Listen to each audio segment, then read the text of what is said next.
Let's talk about oligopoly, okay? Our last market structure I want to talk about, and I need to move on so we have time to get through this today.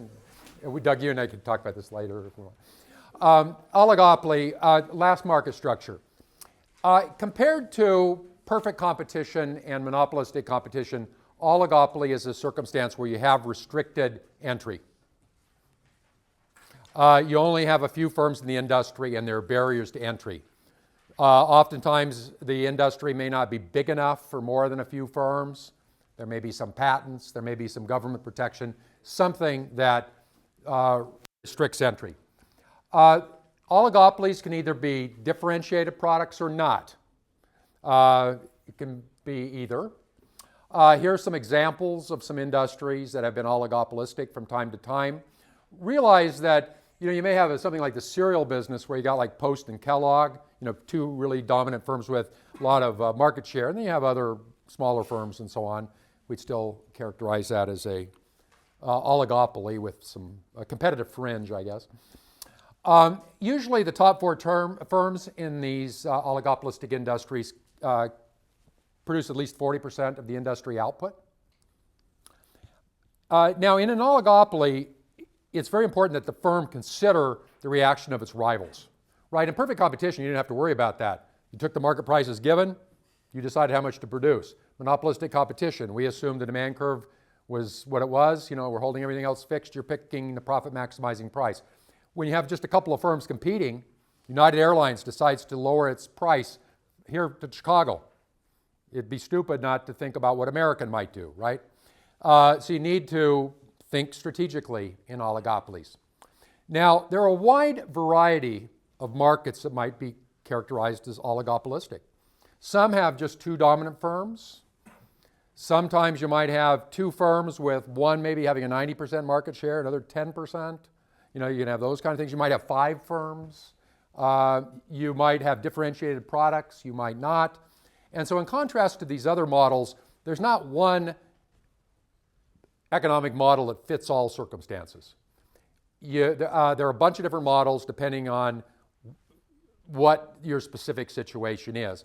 I'm going to just introduce you to give you a flavor to two of the most basic, Cournot model, Bertrand model for non-differentiated products, just to show you that the range of outcomes can vary or can be large depending on the setting you assume and what is being competed upon. So oligopolies are characterized in general by tension. The tension is, geez, we want to cooperate, right? In a sense. If we could, say there are two firms in the industry, if we could legally and somehow pull this off, say, hey, let's not compete, right? Let's charge the monopoly price, restrict our output. That's the best we're going to be able to do. A lot better than if we compete.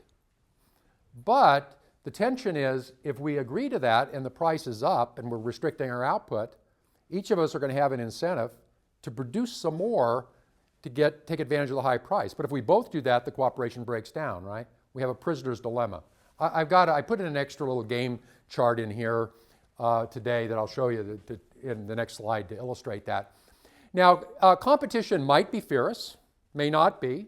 You may be in a repeat situation where the companies realize, for example, that aggressive price cutting and competition isn't in their interests and they may refrain from it. But in other cases, you see like recently, look at Walmart and Amazon, right, on the book pricing stuff. Pretty aggressive competition there among the two of the big online booksellers. In an oligopoly, you might compete on price, and certainly could, but you compete on other variables as well. For example, Coke and Pepsi might be competing on advertising or trying to differentiate their product, for example. So you have a variety of variables you can compete on. So a number of you asked me about the circle technique and a Nash equilibrium. So I put in this slide just to give you one more bit of practice here. So you got two companies here, Company A and Company B in a duopoly. And they have two actions. They're selling the same product. They can either charge a high price or a low price. They're going to choose this simultaneously, like with Sunday ads or whatever in the paper. And the payoffs are, again, remember that this payoff is associated with this party over here, this payoff, the party up on top. What is the equilibrium here? And so we want to find a Nash equilibrium, and there may be more than one in some of these games. That says I'm doing, if I'm company A, the best I can do given what company B is doing, and the same thing's true for company B if you're in an equilibrium. You can find Nash equilibria by the circle technique. So start with thinking about company B. What would company B want to do depending on what company A did? So by convention, I usually start with this column and say, okay, if company A were to charge a high price, what would be the optimal thing for company B to do? It would like to be down here, right? It's going to charge a low price. So you would circle this. That would be their optimal thing to do if company A indeed charged a high price. If company A charged a low price, what would this company B do? You circle this, right? So now we're done with company B. We know their optimal actions under each of company A's possible strategies. So now let's say if company B were to charge a high price here, what would company A like to do? 150, right?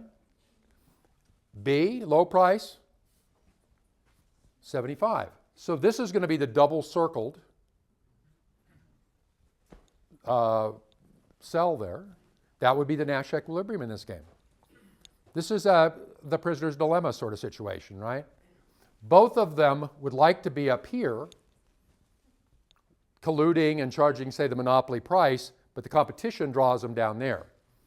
So there may be ways to, and in a repeat setting, it may occur naturally in some cases, to collude and to both charge high prices. But the point is, that I want to make, is that there are limitations that can make collusion difficult even when they're in an oligopoly where there are not that many firms. First of all, there are antitrust laws.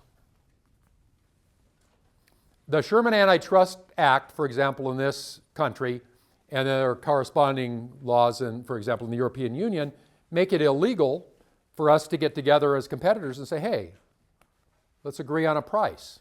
You don't talk about price with competitors. If you've seen the movie, I think most of you said you hadn't, but there's a movie with Matt Damon in it right now, The Informant. It's based on a true story of a chemical company in the Midwest in the US colluding with Japanese companies in a chemical market. FBI got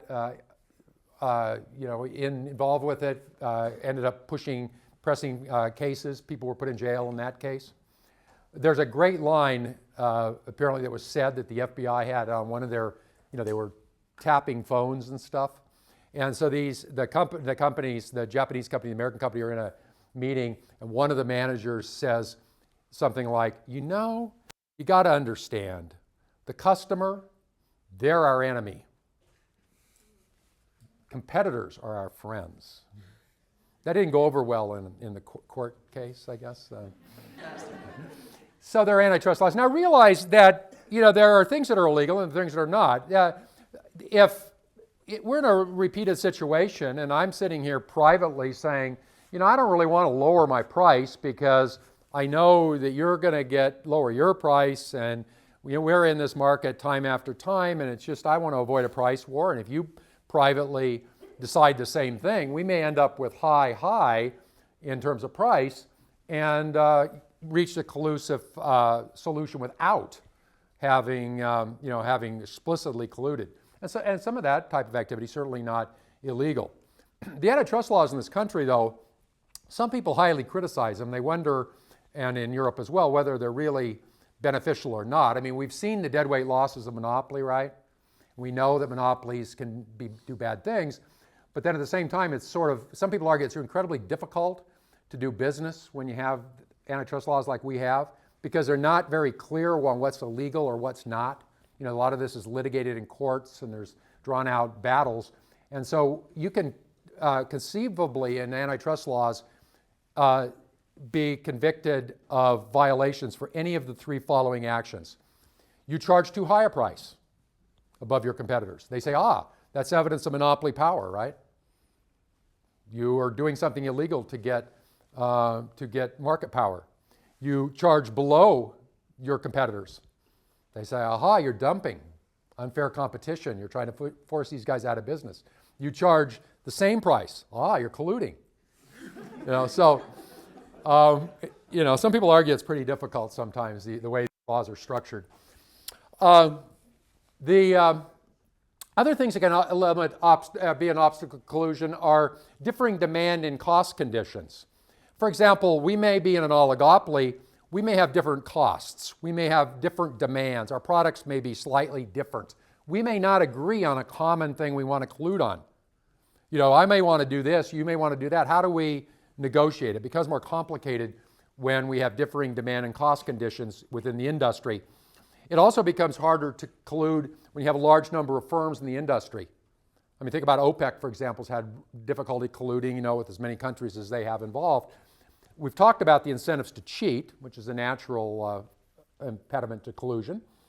In cases of recessions, declining demand, companies may be under a lot of pressure to make some price cuts and to increase volume and break agreements. And sometimes it may pay firms not to be as aggressive as they could in pricing because it might serve to be less of an attractor to new firms in the industry.